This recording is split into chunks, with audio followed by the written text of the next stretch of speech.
So, hey, what's up, everybody? Do you like the new background? This is a virtual background. There aren't really jelly beans behind me this way.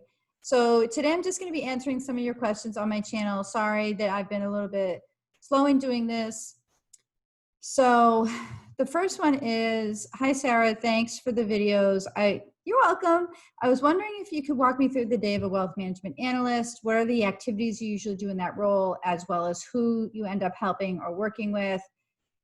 Thanks. Okay, so a wealth management analyst. Now that I don't know that that's like a true title that you really see in the industry a lot. I think you see I would assume you're talking about portfolio associate. Portfolio associate is different from equity analyst. Equity analyst would support either like maybe the sell side analyst, or equity analyst could also be if you're working on the buy side on a specific portfolio. But an equity analyst, I'll just say that one first, since that's what a lot of you seem to be preoccupied with here who are watching my channel. So an equity analyst is mostly interested in producing models for a valuation of some kind of a publicly traded, normally it's publicly traded equity. So what you normally do is, I mean, for me, it was like in the morning, you would kind of absorb all the news for a few hours, and then you would do your models. The boss would review the models at some point. And then over the course of the day, I would just assume this was like maybe during earnings season, let's say, because that's the busiest time when you work like a heck of a lot of hours.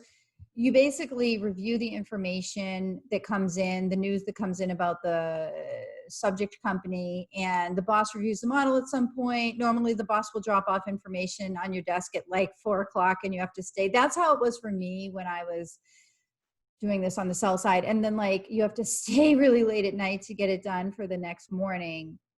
And sometimes like, if you're a sell-side equity analyst, there's so much that needs to be done during earnings season, because you essentially have to produce information that you take the information from investor relations and then you use it to update models that the sell-side analyst uses to publish in the first call notes. So when the analyst is coming out with a buy, sell, or hold recommendation on the stock, they have to create earnings estimates, and then they also have to create a qualitative analysis of the company as well. Now, I'll tell you that most of the time, these qualitative analyses are not real writing. They're just like plugging into some template that's pretty boilerplate and pretty standard from the last one that you did. So it's like when they say like, oh, you have to write about stocks, like it's not like writing an analytical essay or a thesis or something. It's just like business, like boring business writing, a lot of these. So, that's basically your sell side job, you know. And then in between earnings season, it's a lot of like maintenance modeling. There always seems to be there were always these like little news events that would happen on the stock, or with economic conditions changing. And then you just basically have to update the maintenance models for the boss. That's the sell side. Now, if you're a wealth management associate, to use your term, but to use my term, portfolio associate, that could be, there's a whole slew of responsibilities. So let's say that you're in charge of like doing the research for the positions that the portfolio manager is buying. Well, a lot of times you're just kind of parroting other people's opinions. I mean, I'm just telling you the real story. Like, I'm sorry, but I'm just not convinced that there's a heck of a lot of creativity on the buy side. The hedge funds are where you really get a lot of the creativity, and they use leverage. And those are the ones that really like take risk with things. The portfolios, most of the time, even they're active managers, a lot of times they're just following somebody else. Like, let's just be real. I mean, there's a reason that most managers either like just don't outperform, and it's because they're all kind of copying each other and copying the index to some extent. That's just like the kind of, unfortunately, the reality is that they really don't outperform.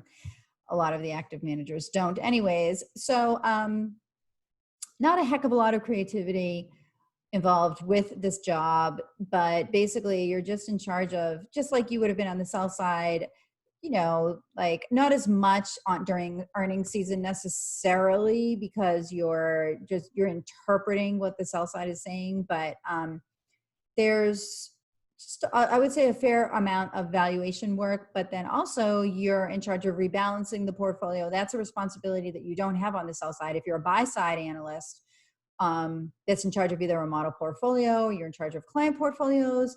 You basically have to interpret economic changes that happen daily, company specific changes that happen daily. And then if you're in charge of client portfolios, client specific positions, that client specific changes, like someone's,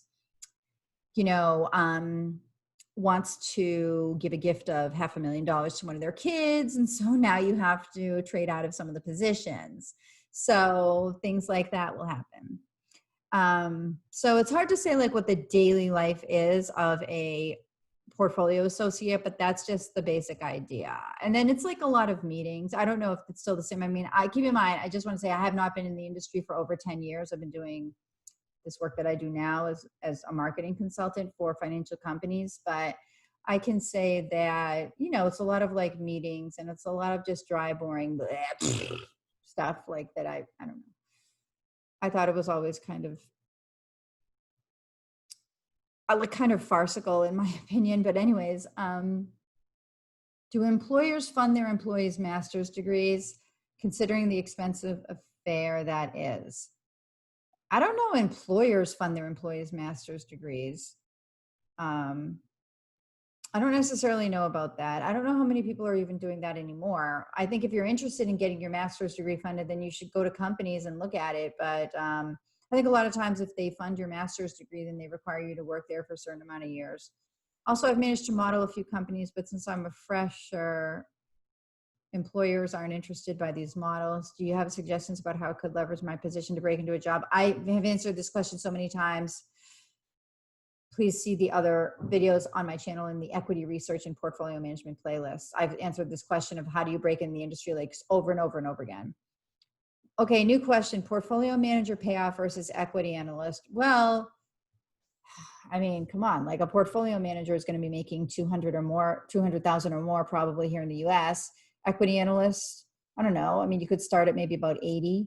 A lot of them make much more than that. It depends on where you're working. This is on the buy side, not a hedge fund. Hedge fund sellers are a little higher. Can you shed some light, alternative analyst? I'm assuming you meant, can you shed some light on being an alternatives analyst, degree-wise and payoff-wise, career-wise?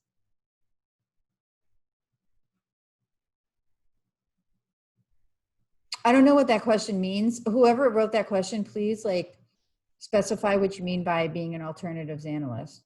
Anyways, the question of portfolio managers versus equity analysts, I don't know. I mean, it's a way bigger payoff to be a portfolio manager. I think that would be obvious. Unless you were a sell side equity analyst, the sell side, the analyst level people on the sell side, not the associates, but the analysts do make quite a good bit of change, but they work hard. Which is more rewarding, an equity analyst or a hedge fund analyst? Well, financially, way more rewarding to be working at a hedge fund if you're talking about finances. But in terms of the job being rewarding, I don't know. If I had to pick, I mean, granted, I haven't been in the industry 10 years, but if I had to pick between being an analyst at a hedge fund and being an analyst on the buy side, just long only, I would go for a hedge fund because I think it would be more interesting. And like I said, what I just see is that there's a lot of parroting and copying, and I don't think a lot of original thought on the buy side.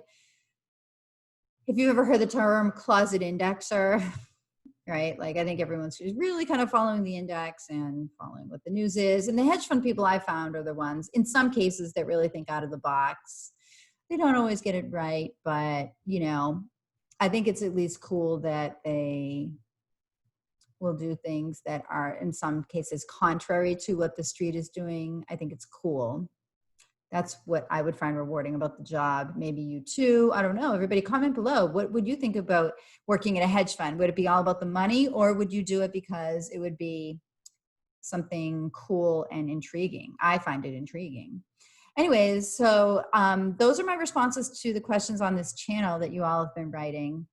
Thanks for watching me, and I hope you like my new jelly bean background. Let me know if you like it, or if you don't, in the comments below also. Bye, everybody.